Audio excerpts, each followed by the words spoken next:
of our Board of Trustees, and it's with tremendous excitement, gratitude, and awe that we welcome this wonderful group to celebrate with us the rededication of our sanctuary and building.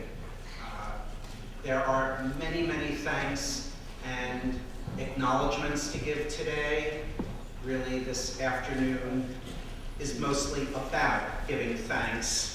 And so what we're about to hear and experience is really a very long and elaborate list of thank yous and acknowledgments and celebrations of our past, our present, and our future.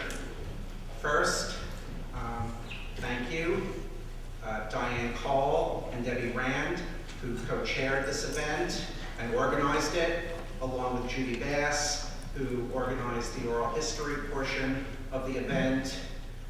A spectacular success. Your hard work speaks for itself. Two welcomes in absentia.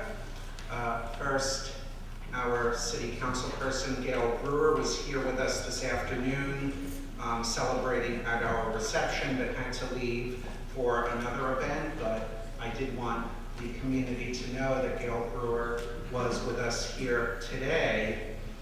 And second, I think we can forgive our former Rabbi Jack Cohn for not traveling from Israel.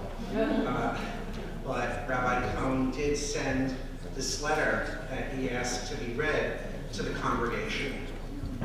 Rhoda and I have just received the invitation to the rededication of the sanctuary of the SAJ. We congratulate you and the entire congregation for this indication of continued vitality and wish you and the new generation of SAJites many wonderful years in the new setting.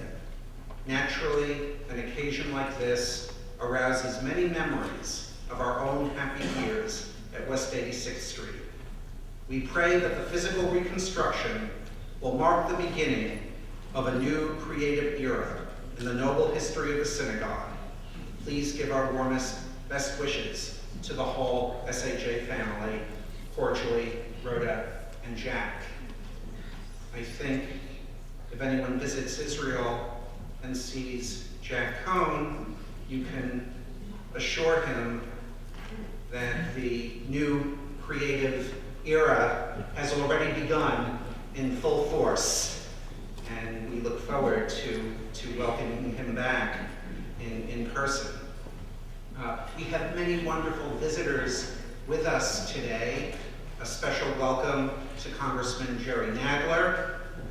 A special welcome to our partners in Upper Manhattan Together. Kathy Mayer is here, and Reverend Chloe Breyer from St. Mary's Church is here. I'm sorry if there's anyone I haven't recognized or been able to see. The strength of the congregation, I think the strength upon which we were able to rely in this fabulous rebuilding effort, is clearly rooted in our history. You know, our history is Rabbi Kaplan's congregation as the founding congregation of the Reconstructionist movement. We're honored to have with us today leaders of the Reconstructionist movement from the Reconstructionist Rabbinical College, General Chairperson Aaron Ziegelman, Chair Don Shapiro, Rabbi Deborah Waxman. From the Jewish Reconstructionist Federation, National President Dan Cederbaum. Today, we reaffirm our past, we honor our work, and we embrace the challenge of the future. I think the beauty of this room fully captures our history and our mission. The history of the congregation we feel all around us. We feel it and see it in the beautiful Aron, which we remember from somewhere over there.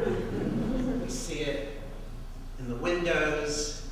We see see the past in the chandeliers, but of course, the congregation is not primarily about bricks and mortar. The congregation is about the community, the people, and we now turn our attention to honoring the people from the past who so root our success in the future. We've saved from the old sanctuary memorial plaques for the individuals most closely associated with the history and mission of the SAJ. And I now invite two members of the Kaplan family, Hadassah Musher and Roz Brecker, Aaron Siegelman, the chairperson of the college, and Dan Searbaum, the national president of the movement, to proceed to the back of the sanctuary, or side. Even I am getting used to the new configuration.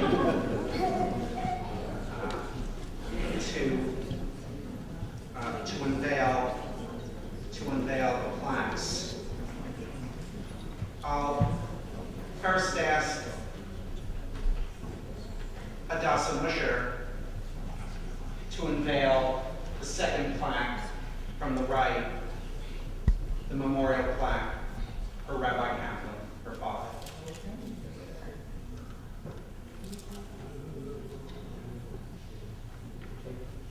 And I'll ask Roz Brecker, the other member of the Kaplan family present, to unveil the plaque immediately to the left for Rabbi Ira Eisenstein and Judy Eisenstein.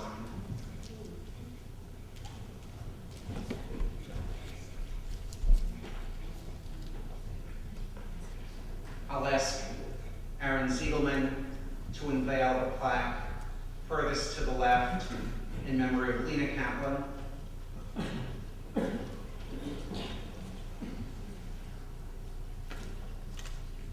The plaque farthest to the right, which really represents the centrality of music and Eretz Israel in our congregation, in memory of our cantor Moshe Nathanson, I'll ask Dan Searbaum to unveil.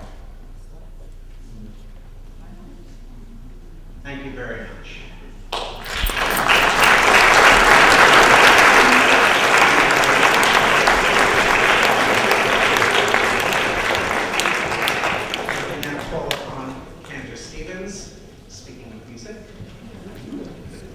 To address the congregation before singing by the choir. We offer our own words of welcome with the piece Shalom Aleichem. We sing this to honor our guiding angels who we have just revealed plaques in memory of. And I also recall a midrash about this song, Shalom Aleichem, that the choir's heard before because I tell it almost every time we sing it. That there's a tradition that we sing this song Friday night once we arrive home from synagogue because there are two angels that follow us home, a good angel and a bad angel.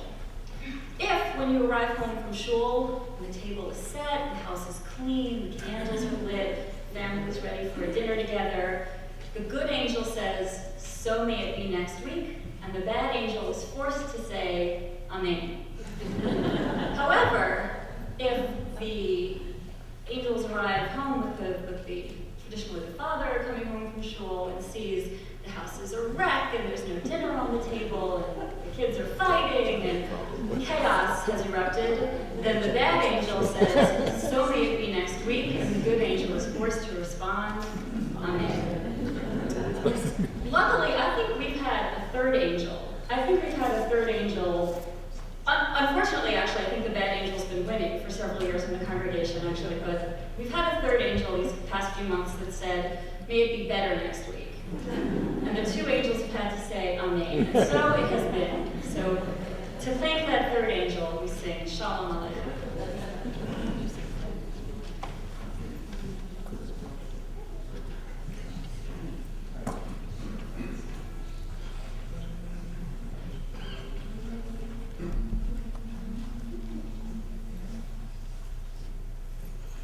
Shalom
leaders here today who aren't with us on the high holidays.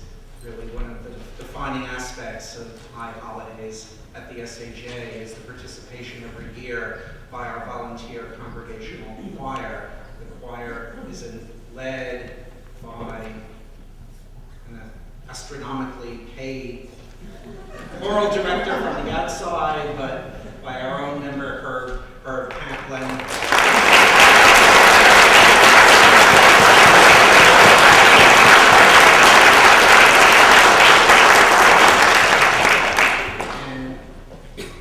One of the many, many wonderful aspects of this new sanctuary and this new arrangement is how the choir is brought closer in our midst, and the choir's voice truly fills the sanctuary, and it's truly wonderful. So thank you.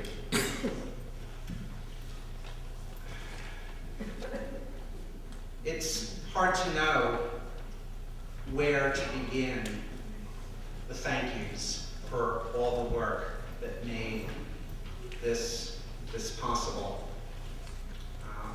And I'm not going to read every name of every person who participated because I can't read the name of everyone in the room, and I probably forget someone and be here till 10 o'clock at night. But I'll begin by thanking the people who schlepped and stored and sorted. Work began long before the construction started. A special thank you to Rabbi Deborah Waxman, who helped us with the monumental task of sorting through the boxes and boxes of historical documents and files so that we wouldn't negligently discard anything that is valuable. The Hoffinger family guarded our Torah scrolls for the summer, but many of you worked very long, carrying boxes of stuff, sorted through bags of material, carried it all back. So thank you. Back when we first started discussing the possibility of embarking on the fundraising campaign that would make this renovation possible, we had discussions like, could we raise $250,000? Maybe if we pushed it, could we raise $350,000? Well, it's a long way, and many people from that discussion to where we are now.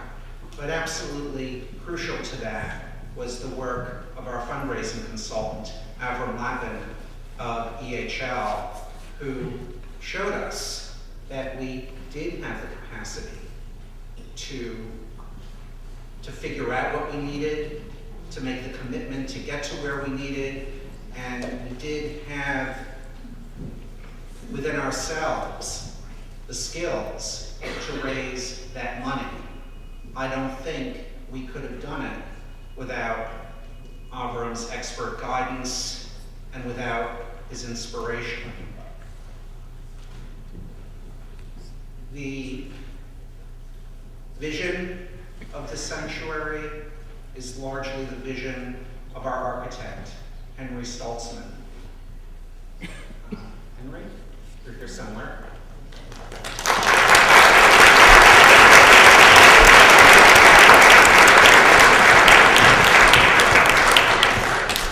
And it was Henry's vision that resulted in a room that feels so new, but yet so familiar. I know when I walked into the completed sanctuary for the first time, shortly before the high holidays, my first reaction was, this feels so right. We've always been here. This is the way it was always meant to be. And that's Henry's genius. That we were able to be here on the high holidays at all. A miracle approaching the proportions of Hanukkah. We are in the season of miracles. I think certainly at the time, finishing by the high holidays, or finishing enough by the high holidays, really seemed more miraculous than the miracle we're about to celebrate. And that was the work of Andrew Liebhaber and his staff. So thank you very much.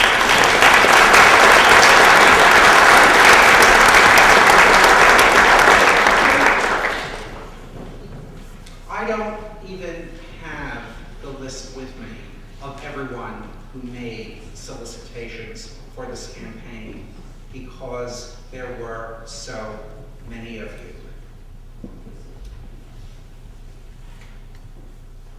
When we began the campaign, unless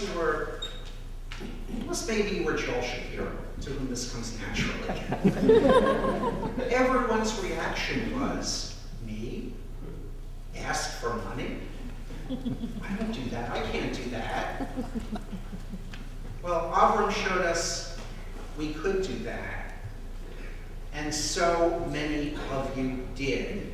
And we all learned that it was in making solicitations and meeting with our fellow SAJ members, one person at a time, and talking about our commitment to the congregation, that we came together as a community, not just to raise the money and not just to do this renovation, but really discover our own commitment to the community and our own power as a community. Larry will probably be terrified to hear me say this, but I think raising the money, I think 10 or 15 years from now, in retrospect, it will seem that raising the money was the easy part. The challenge to us as a community, represented in this building, how do we use it? How do we grow? How does this community prosper and thrive and change and be all it can be? Because we now have the physical space in which it's possible. That's the challenge. But we know we're ready to meet it. And we know that because we saw the commitment to the community in the hard work of everyone who put themselves on the line, met with their fellow congregants, spoke one-on-one from the heart about why this synagogue is important to me, why we believe it's important to you, and we came together as a community, and we're so much stronger, and we're so ready to face that challenge. Having said that, there are some people who are perhaps more important to the endeavor than others. There always are, and I now want to single out the members of the Capital Campaign Committee. Matt Zuckerbraun gave financial oversight, constant stream of advice, support, and monitoring. Judy Bass was responsible for articulating the message. It would have been enough, perhaps, to have the beautiful poster we did in the lobby for the holidays. The brochure, which so beautifully captured what this campaign and this community is about. And the theme of the campaign, which Judy articulated in building ourselves, we renew ourselves. It was Judy who was responsible for constantly refining and communicating the message of the campaign. There were 3 committees that organized solicitations. Perhaps the hardest job was the committee organized by Herb Kaplan, Andrea Hertzberg, and Maddie Lee. You spoke with the greatest number of people. You organized the solicitors who thought they could never ask anyone for money. You did the greatest number of solicitations, and when you have a chance to look at the plaque in the lobby, you'll see the disproportion. All the very hard work of Herb, Andrea, and Maddie is reflected in that very long list on the plaque outside. Larry Zelnick and Stuart Kaplan did amazing work in building support at the mid-level of the campaign. This was really the crucial driving engine of the campaign to make sure that the dollars were there, both really in volume and also to show the pillars of the community that they weren't alone, right? Because crucial to the fundraising effort was that the leaders of the campaign saw that the community was behind them, and Stuart and Larry organized that portion of the work doggedly and brilliantly. I don't know what more can be said about the work of Ira Schachner. We said it all when we honored Ira as Hatam Torah. I don't think in the history of the synagogue any volunteer, any lay leader in all of our years has ever put in as many hours of work day to day as Ira Schachner did in guiding this building project. In recognition of that, Rabbi Strassfeld has a very special gift.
You can see I'm at a loss for words. I'm getting to the thank yous, which are so hard to express.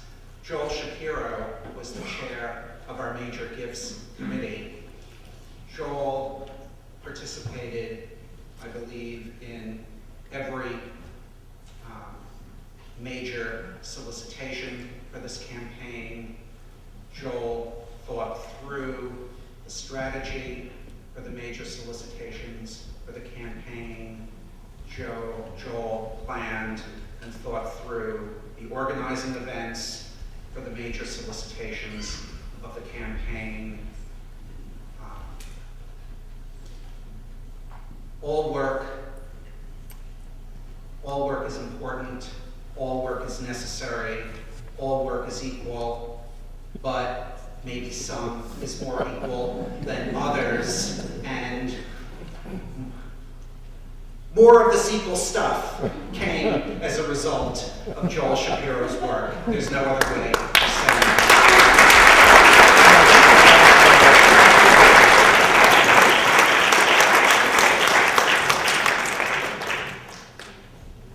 By now, you've probably gotten the sense of the magnitude of the effort and how many people were involved in every aspect of this campaign.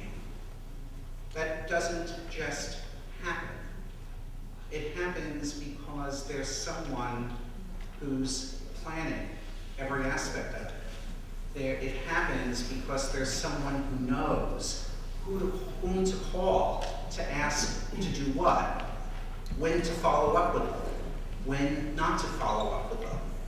There's someone sitting in that room with the pages and pages of charts showing how committees are organized and how much money has been raised and how which dollars are coming from which groups and which solicitations have been made and which solicitations haven't been made and which thank you letters have been sent out and which haven't been sent out, right? Piles and piles of paper. I don't know what the unit of energy is. I forget my physics. Ergs and ergs, right, of organizing effort. This campaign began when Michael Davidson had the foresight to organize a committee to interview consultants, a process that resulted in retaining Avram, that led us inexorably to today. The coordinating work of the campaign was a massive effort. It was done by our coordinating chairperson, Michael Davidson.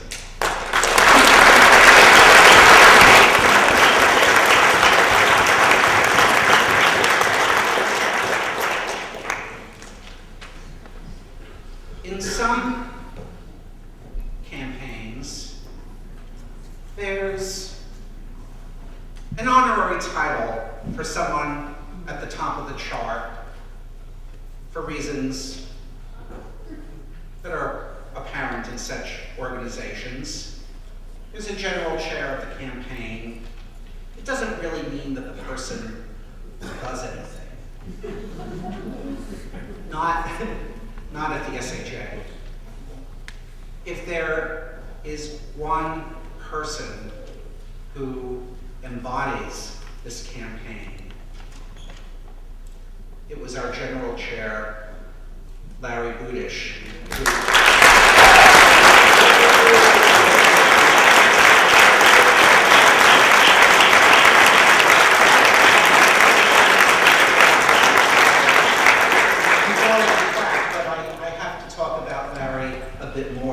because really very few of us, I mean, I know myself, I know the rabbi, Joel, Michael, we know what Larry did, but I don't know whether everyone knows. There was no detail in the organization of this campaign that did not have Larry's personal attention from start to finish. There was no meeting that Larry wasn't present for and ran. I don't think there was any major solicitation for which Larry wasn't present. This campaign completely reflects Larry's involvement, Larry's organization, Larry's energy. This room, I think, will be a lasting testament to Larry's vision and Larry's energy. And I think this room captures so beautifully the attributes of Larry we came to know both during the campaign and during his chairmanship of the congregation. This room is elegant, this room is calming, but this room is also passionate and dynamic, and that balance is Larry Budish.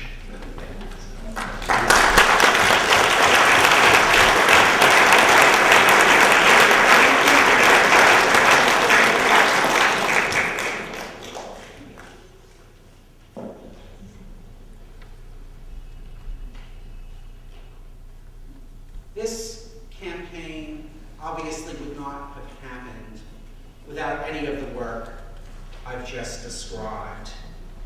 But if this campaign and this building has one but-for cause, that but-for cause is the inspiration of our rabbi, Michael Strassfeld.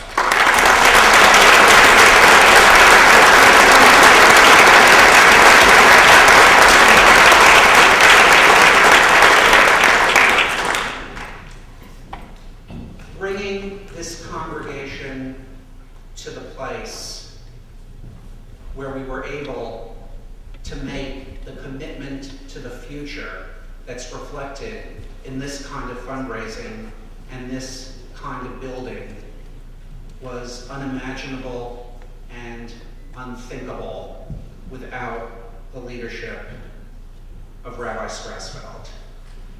And it's Rabbi Strassfeld's bringing together of the community that brought us to the place where this work was possible, this work was imaginable. And again, every wonderful aspect of this room reflects the qualities that Rabbi Strassfeld has brought to the congregation. We now have participatory worship, right, in this wonderful seating pattern where we're all together and we're all close, right? So the seating pattern of this room, our experience of worship in this room reflects the core of what I think Rabbi Strassfeld's rabbinate is all about.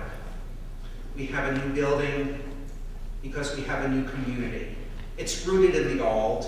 As I said, we see it in the chandeliers, we see it in the aron, but we have a lot that's new, and it's due to Rabbi Strassfeld. Perhaps it's symbolized most vividly in the windows, which will be illuminated later in our ritual. Rabbi Strassfeld spoke about the symbolism of the windows in a high holiday sermon. But what I think when I see these windows, once they're illuminated, is the new light shining brightly through the windows that were old and dark. They were always there, but we didn't know it. Rabbi Strassfeld has brought to this community what was always here, what we didn't know that we had. He's brought the light and the dynamism. So thank you.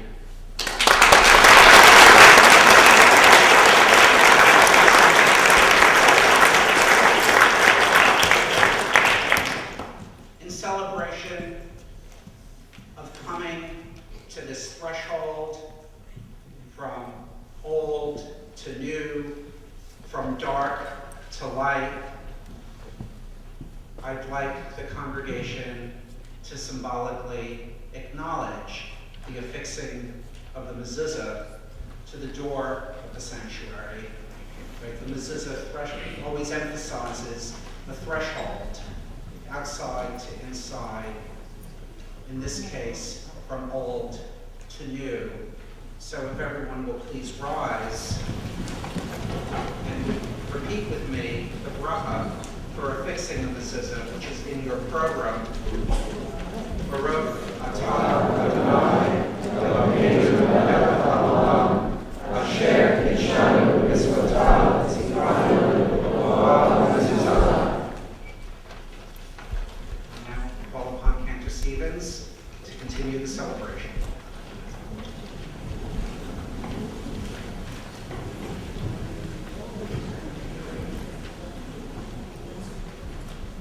As we affix the mezuzah, we dedicate this sanctuary to the study of Torah. Accompanying me for the following piece is Erez Sherman, who himself has quite a history with the congregation. He teaches in the Hebrew school now. Both of his sisters have taught here. One of them, Nova Sherman, is a rabbi now. She is the director of our school. He's currently a rabbinical student at Jewish Theological Seminary. May the words of your Torah be sweet in our mouths and in the mouth of your people, the house of Israel. May we and our children and all the children of your people, the house of Israel, know your name and study your Torah for its own sake. Blessed are you, Adonai, for teaching Torah to your people Israel.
thanks of the rabbi and the Capital Campaign Committee.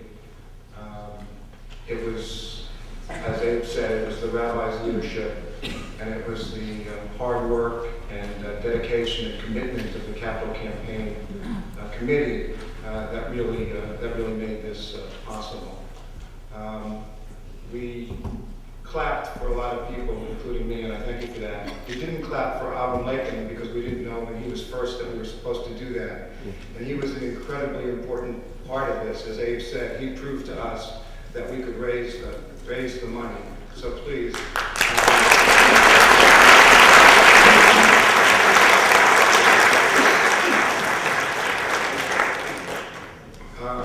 Abe spoke beautifully, passionately, and I agree with every single thing he said, with one exception. Raising the money was not easy. And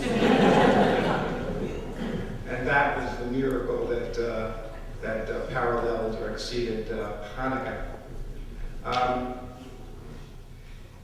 It's been my honor and privilege to act as the chairman of this capital campaign.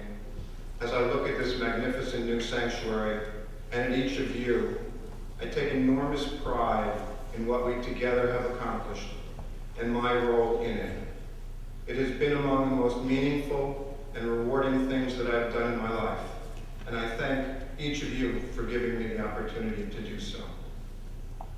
My role now is to thank the people who raised the money, $2.4 million. Not 250,000, not 350,000, not the $1.5 million we started with as our original goal, but more than $2.4 million. The temporary plaque that's listed, that's hanging in the lobby, and it will be replaced with a more formal plaque, lists my 200 thank yous, the 200 members and non-members who contributed the $2.4 million that made all of this possible. We raised that much money because of the extraordinary generosity and commitment to the SAJ of each of those 200 donors. For each of us, the SAJ and the SAJ community is an important and meaningful part of our lives, which have given so much to each of us over the years, including the opportunity for intellectual, spiritual, and personal growth, a place to share joyous simchas and find support in difficult times, and a source of treasured friendships. The Capital Campaign was such a tremendous success, I believe, because it gave each of the 200 of us the opportunity to give back to the SAJ and to the SAJ community, and to preserve and strengthen the SAJ for ourselves, our children, and generations to come. I wish I could personally thank by name each of the 200 donors whose names are listed on the plaque and whose names are listed in the program. But as Abe said, we'd be here until 10 o'clock. We have a long program, and 200 is a lot of names. But I do want to personally thank, on behalf of the entire SAJ community, each of the 12 donors who contributed at the highest levels, appropriately called visionaries and builders. Without the extraordinary generosity of these 12 families, we would not have been able to rebuild our building and realize our vision of creating a space that reflects who we are. Importantly, the list includes both longtime and new members. In alphabetical order, Donna and Alan Altschuler, Joan and Larry Budish, Ann Berman and Daniel Feld, Bunny and Jack Hoffinger and the Hoffinger, Fishbein, and Shapiro families, Judy Bass and Jack Levy, the Marin family, Vivian and Ed, Holly and Sam, Linda and Jeremy, Ruth Messenger and Andrew Lackman, Stephanie and Herb Newman, Doris and Mike Saranga, Joel Shapiro, Meryl Snow and Chuck Zagar, Myra and Matthew Zuckerborn.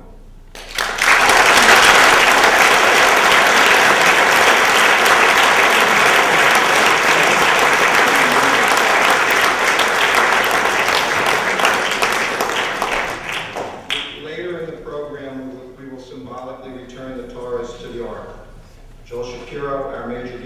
Chairman, and Andrea Herzberg, a chair of our Community Building Gifts Committee, will each carry a Torah, together representing all 200 donors. For it is all of you, this remarkable SAJ community, that has made this impossible dream come true. Thank you again.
To bring on the light.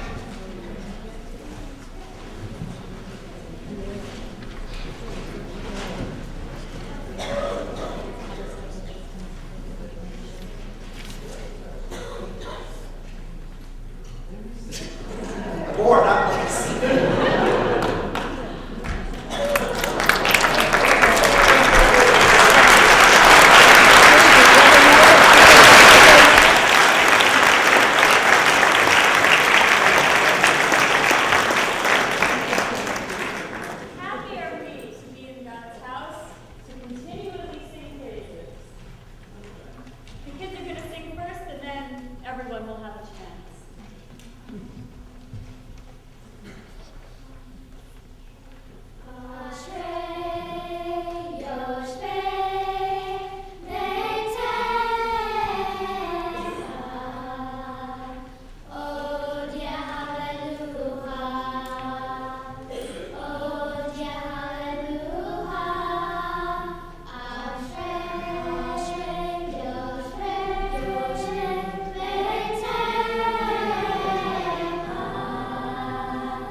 Jacob, having left behind all that was familiar, is traveling on the journey of his life.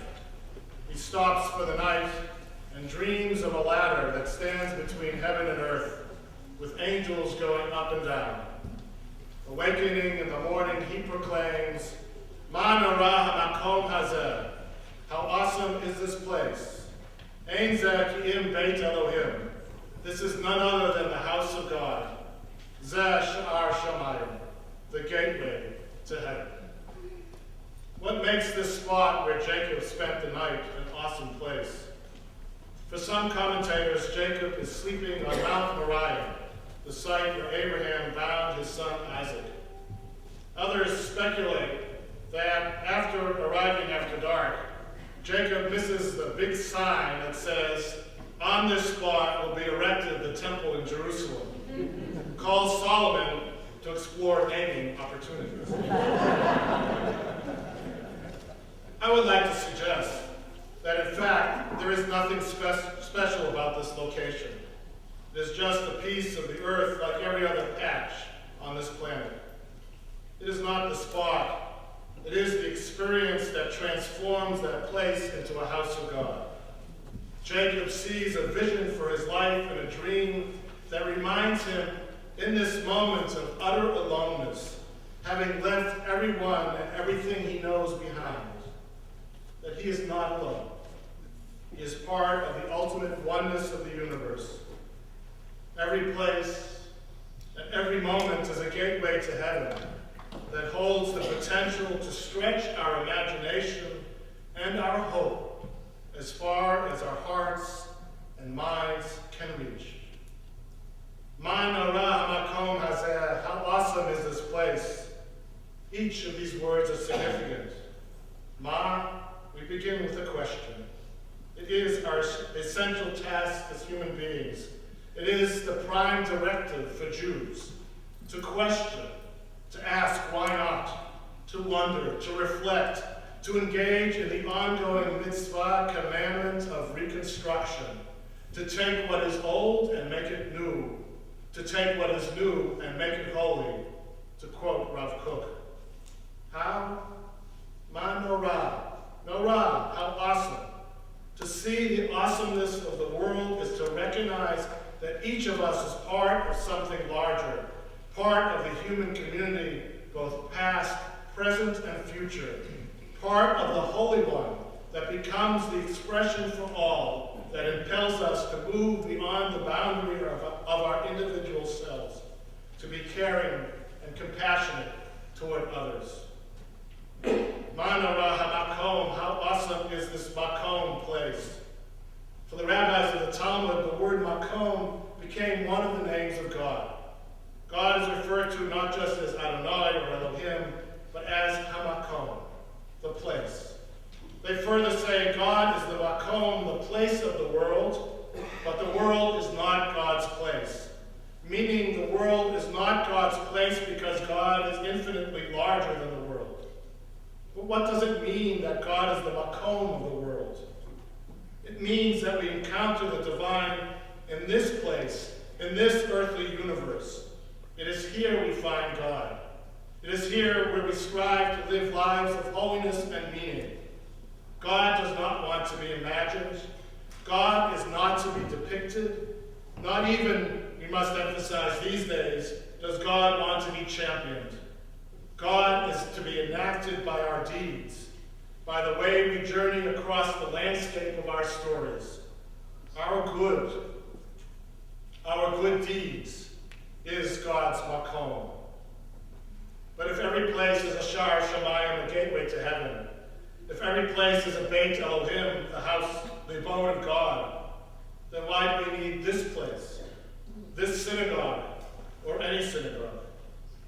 After all, and perhaps the first Reconstructionist teaching in the Torah, God tells Moses to instruct the people to asuli mikdash, to run a building campaign and make for me a sanctuary, a special place, a house of God. And then God continues, and then I, God, will dwell, v'shakanti b'tocham. I, God, will dwell not in it, not in the Mikdash, not in that sanctuary, that building, but betokam, in their midst.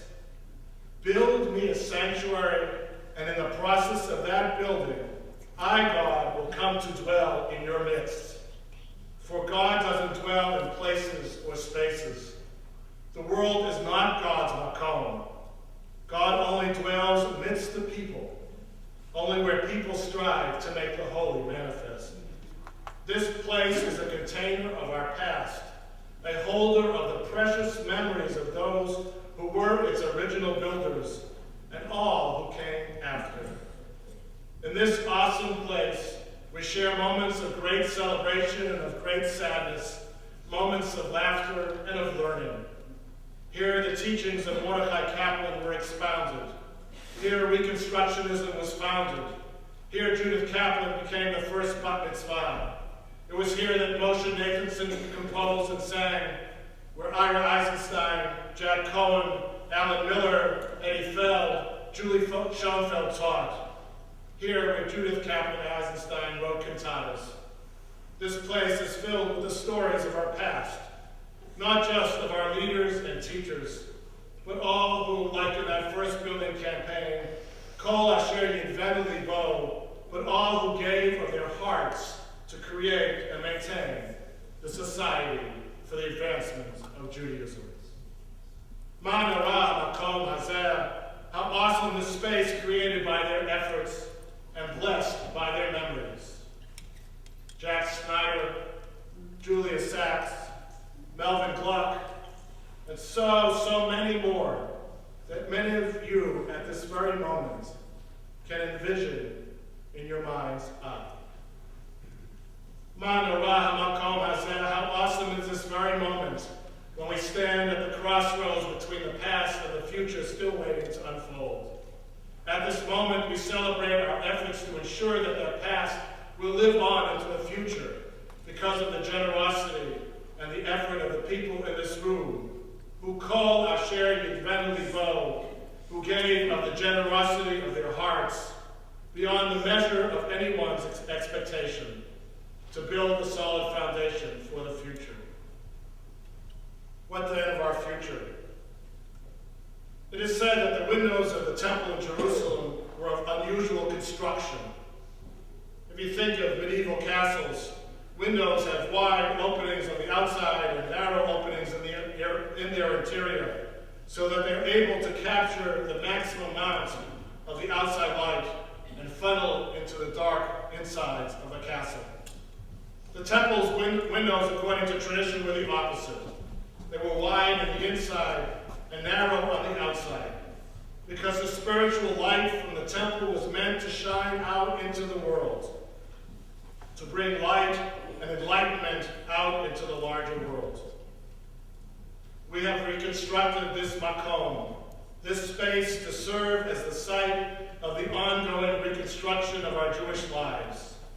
In this makom, we will create the spiritual light that will flow out these doors and out into the streets of the world. It will accompany us on our way, in our goings and our comings, when we lie down and when we rise up, in all the moments and seasons of our lives. It will, we hope, bring light to a darkening world, the light of compassion, the light of devotion to moral values, the light of a commitment to diversity and pluralism. We will travel far from this makom, as far as Ukraine or Israel, but we'll return home to this place. For here in this space, we have created our vision for the world. The beauty, the warmth, the lighting, the intimacy are not incidental byproducts of the renovation, but its essence. Our hope and desire is to make the world out there more reflective of the beauty and intimacy in here. And each time we return here, we are reminded of what could and should be. Here each week, we reweave Jacob's ladder with our communal singing with our wrestling with Torah text, with our celebration of each other's simchas.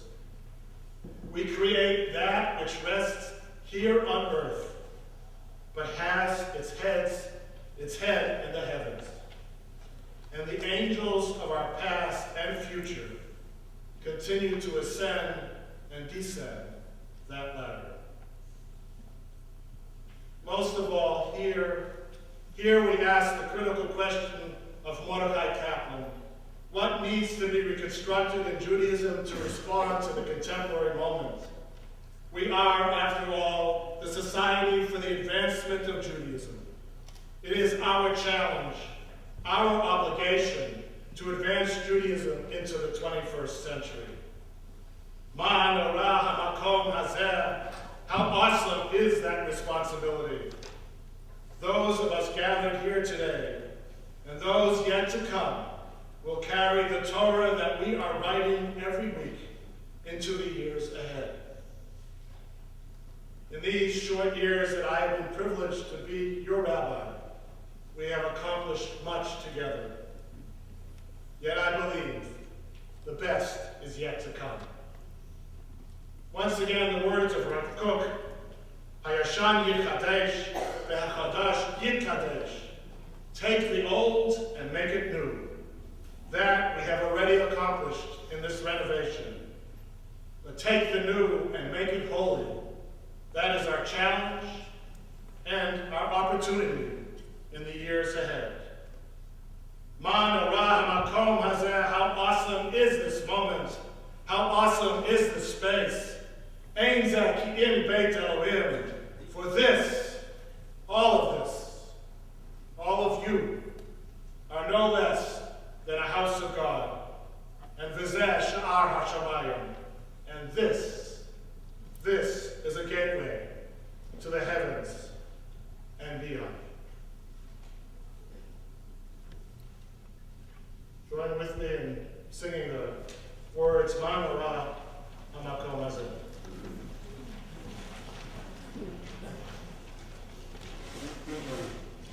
Ma nora hamakom hazeh. Ma nora hamakom hazeh.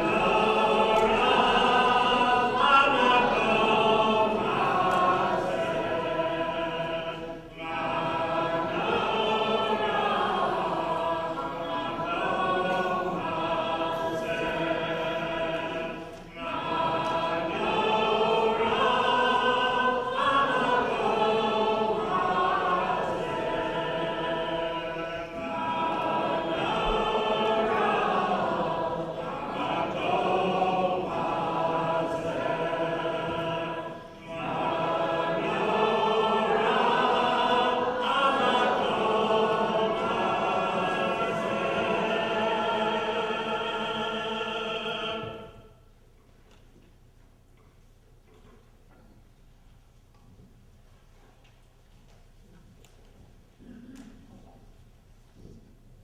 started this program by speaking eloquently and thanking the so many people who were responsible for this capital campaign. But he made two mistakes. One, he said raising the money was the easy part. We'll never let him forget that. But the second mistake he made was he left out a most important person. And that most important person is Abe Clark.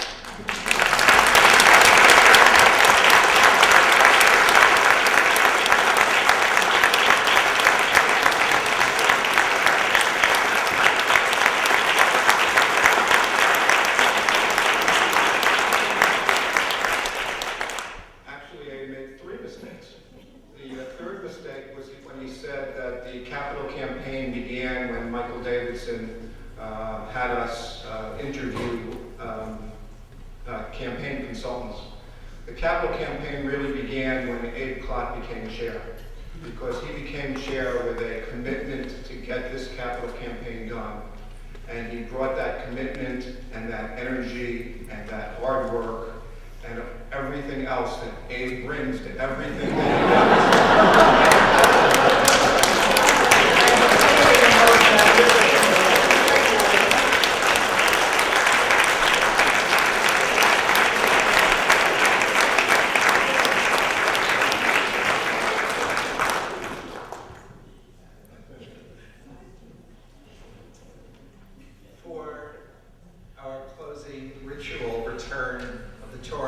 scrolls to the ark, I call upon Larry Budish to come right back up. Larry will, I think most appropriately, physically place each scroll into the ark. The scrolls will be carried into the sanctuary by Joel Shapiro, Henry Stoltzman, Mike Davidson, Larry Zelnick, Herb Kaplan, Andrew Liebhaber, Donna Lindemann, and I ask you all to go, people I just mentioned. I forgot who you are, To go and retrieve your scrolls. The scrolls will be handed through the congregation, and I invite Joan Budish, Avram Lappin, Max Zuckerbraun, Judy Bass, Maddie Lee, Andrea Hertzberg, and Ira Shatner to come forward to receive the scrolls to hand to Larry. For those of you who were here at the sanctuary when we did the last service before the renovation, we used that time to remember and to reflect on the past. We also created a ritual where we took the Torah and passed it one to another down the main aisle of the old sanctuary to carry it upstairs to the social hall where we had services for part of the time that we were away. And so it seemed most appropriate that we, here at this moment, bring our dedication towards its end by reversing that process. I'd ask you all to stand as the Torahs come into the room. But instead of one Torah, we are using all our 7 Torahs, both to celebrate the abundance of our celebration and